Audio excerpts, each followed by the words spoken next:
మీ తాకట్టు బంగారం కష్టాలకి good bye చెప్పండి. వెంటనే ఎన్ గోల్డ్ కి కాల్ చేయండి. మాజీ ముఖ్యమంత్రి వైసీపీ అధినేత జగన్మోహన్ రెడ్డి కర్నూలు జిల్లా పర్యటన ప్రభావం ఎలా ఉందో తెలుసా? మాజీ ఎమ్మెల్యే కాటసాని రామ్ భూపాల్ రెడ్డి పైన పోలీసులు తాజాగా కేసు నమోదు చేశారు. నంద్యాల జిల్లా వైసీపీ అధ్యక్షుడిగా ఉన్నారు కాటసాని రామ్ భూపాల్ రెడ్డి. జగన్ పర్యటన సందర్భంగా ట్రాఫిక్ ఇబ్బందులు కలిగించారని మాజీ ఎమ్మెల్యే కాటసాని రామ్ భూపాల్ రెడ్డి పైన పోలీసులు కేసు నమోదు చేశారు. అయితే కాటసానితో పాటుగా ఆయన యొక్క అనుచరుల మీద కూడా పోలీసులు తాజాగా కేసు నమోదు చేయడం మాత్రం కలకలం రేపుతున్నాయి. అక్రమ కేసులకు తాము భయపడేటువంటి ప్రసక్తే లేదని కాటసాని అంటున్నారు. అయితే అక్రమ కేసులు పెడితే భయపడతామని అని అనుకోవడం పొరపాటేనంటూ కూడా ఆయన కీలక వ్యాఖ్యలు చేశారు. ఇక తప్పుడు కేసులపైన వైసీపీ న్యాయ పోరాటం చేయడానికి సిద్ధంగా ఉన్నట్టు కూడా ఘాటుగా స్పందించారు.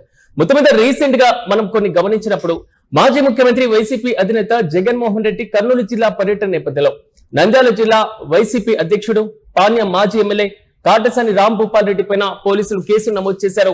కానీ ఈ కీలకమైనటువంటి అంశంలో జగన్ పర్యటన సందర్భంగా కర్నూలు చెన్నమ్మ సర్కిల్ సమీపంలో నిబంధనలు ఉల్లంఘించారు. అంటే పోలీస్ యాక్ట్ 30 అమల్లో ఉంది కాబట్టి వాటిని ఉల్లంఘించి ర్యాలీ నిర్వహించారు, తీవ్రమైనటువంటి ట్రాఫిక్ ఇబ్బందులు కలిగించారంటూ పోలీసులు పేర్కొనడం జరిగింది.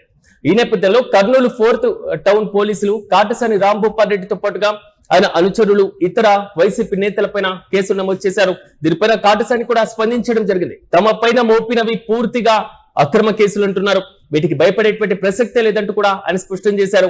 అక్రమ కేసులు పెట్టి వేధిస్తే భయపడతామని అనుకోవడం కూటమి ప్రభుత్వ పొరపాటు అంటూ కూడా ఆయన మండిపడుతున్నారు. జగన్ పర్యటనకు లభించినటువంటి భారీ ప్రజాదరణ చూసి ఓర్వలేకే ఈ కేసులు పెట్టారని, తప్పుడు కేసులపైన వైసీపీ న్యాయ పోరాటం చేస్తున్నట్టు కూడా ఆయన ఘాటుగా హెచ్చరించారు. మరోవైపు కూటమి ప్రభుత్వం అధికారంలోకి వచ్చిన తర్వాత ఇటీవలే వైసీపీ నాయకులపైన నమోదవుతున్న ఒక ప్రధానకరమైనటువంటి కేసులు, అంటే మరి ముఖ్యంగా చెప్పుకోవాలంటే ఒక కొత్త కేసులు, చట్టపరమైనటువంటి చర్యలు మొత్తం కూడా కొంతవరకు సోషల్ మీడియాలో వైరల్ గా మారుతున్నాయి. ఆలూరు ఎమ్మెల్యే విరూపాక్షి అరెస్ట్ అయినటువంటి నేపథ్యం, అప్పుడు చోటు చేసుకున్నటువంటి హైడ్రామాను కూడా మనం చూసాం.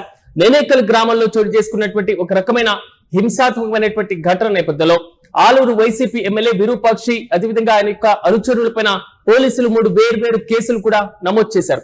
ప్రస్తుతం ఈయన పంచలింగాల జైల్లో ఉండడం, జగన్ కూడా వెళ్ళడానికి పరామర్శించడానికి పూర్తి స్థాయిలో షెడ్యూల్ ప్రిపేర్ చేసుకున్న తర్వాత పోలీసులు కఠినమైనటువంటి షరతులు కూడా విధించారు.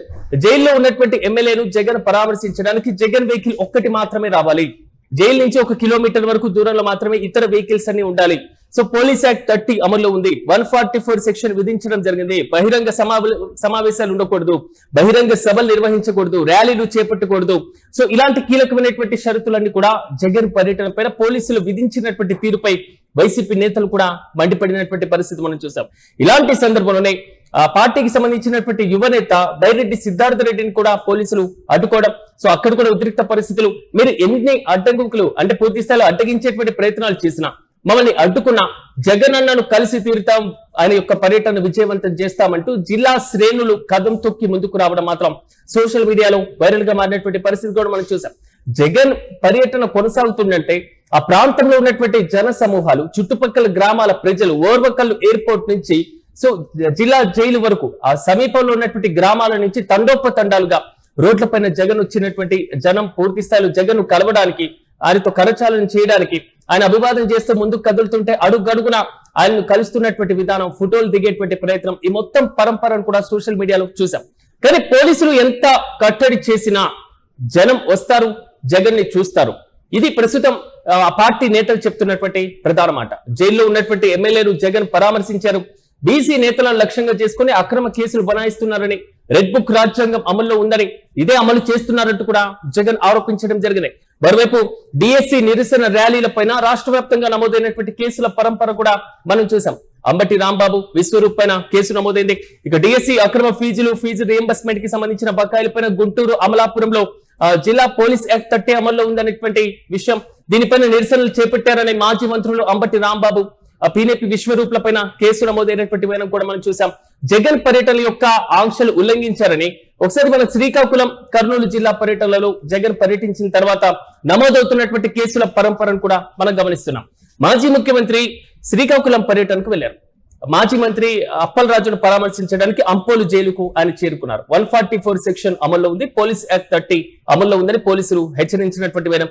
అడుగడుగున ఆ పార్టీ నేతలను అడ్డుకున్నటువంటి తీరు, ఆ పార్టీ ద్వితీయ శ్రేణి నాయకులను అరెస్ట్ చేసినటువంటి పరంపర, కొంతమందిని గృహ నిర్బంధం చేసినటువంటి సందర్భాన్ని చూసాం.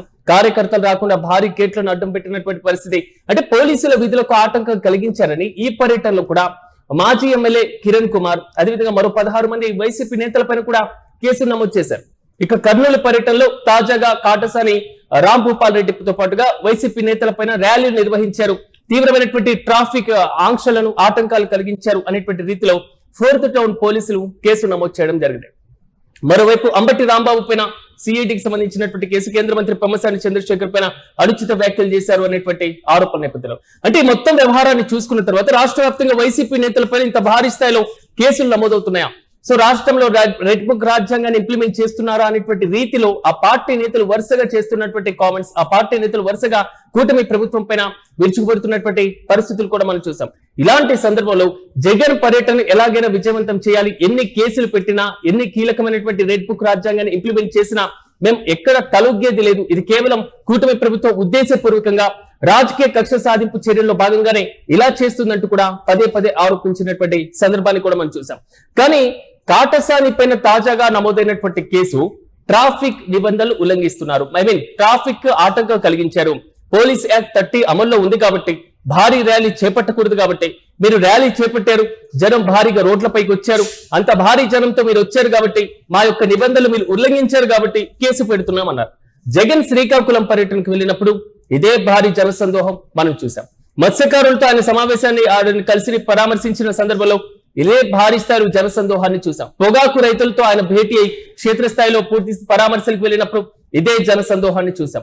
సాయి కృష్ణకు సంబంధించిన కుటుంబ సభ్యులు, క్రాంతి కుమార్ కి సంబంధించిన కుటుంబ సభ్యులు, మరి ముఖ్యంగా తాజాగా విరూపాక్ష పరామర్శ సందర్భంగా వెళ్ళినటువంటి తీరు, ఈ మొత్తం ఆ పర్యటన అంశాన్ని ఒకసారి పరిశీలిస్తే ఒక రాష్ట్రానికి ముఖ్యమంత్రిగా వ్యవహరించిన వ్యక్తి, మాజీ ముఖ్యమంత్రి హోదాలో ఉన్నటువంటి వ్యక్తి, విపక్ష నేతగా ఉన్నటువంటి వ్యక్తి, రాష్ట్రంలో కూటమి పార్టీకి ప్రత్యామ్నాయంగా ఉన్నటువంటి ఒక రాజకీయ పార్టీకి అధినేతగా ఉన్నటువంటి వ్యక్తి క్షేత్రస్థాయిలో పోరాటానికి, క్షేత్రస్థాయిలో పర్యటనకు వెళ్ళినప్పుడు జన సందోహం, జన సమీకరణ, ఆ పార్టీని చేపట్టేటువంటి ఒక సాధారణమైనటువంటి ప్రక్రియ. దీనిపైన కూడా పోలీసులు కేసు నమోదు చేస్తారా అనేటువంటి రాజకీయ విమర్శలకు తాజాగా వైసీపీ దిగుతున్నాయి. మాజీ ఎమ్మెల్యే కాటసాని కూడా ఒకే కామెంట్ చేస్తున్నారు, మీరు ఎన్ని కేసులైనా పెట్టుకోండి, భయపడేటువంటి ప్రసక్తే లేదు. సో మేము పూర్తి స్థాయిలో న్యాయ పోరాటం చేయడానికి సిద్ధంగా ఉన్నాం, రెడ్ బుక్ రాజ్యాంగం ఎప్పటి వరకు ఇంప్లిమెంట్ చేస్తారు అనేటువంటి రీతిలో ఆయన కూడా బహిరంగంగా ఘాటు కామెంట్స్ చేస్తున్నటువంటి పరంపర చూడాలి. వైసీపీ నేతలపైన రాష్ట్రంలో నమోదవుతున్నటువంటి కేసుల పరంపర ఇలాగే కొనసాగిపోతుందా? మరి ముఖ్యంగా క్షేత్రస్థాయిలో జగన్ పర్యటిస్తున్న ప్రతిసారి జనసందోహం పైన నమోదవుతున్నటువంటి అంశం, తాజాగా ఈ జనసందోహ ప్రక్రియ పూర్తయిన తర్వాత, జగన్ పర్యటన కంప్లీట్ అయిన తర్వాత దాని ప్రభావంతో ఆ పార్టీ నేతలపైన స్థానికంగా నమోదవుతున్నటువంటి కేసులు మాత్రం కలకలం రేపుతున్నాయి. దీనిపైన వైసీపీ కూడా ఘాటుగానే స్పందిస్తున్నాయి. అయితే తాజాగా వరుసగా నమోదవుతున్నటువంటి కేసులపైన వైసీపీ నేతలు నెక్స్ట్ స్టెప్ ఏ విధంగా ఉండబోతుందో మనము చూడాలి.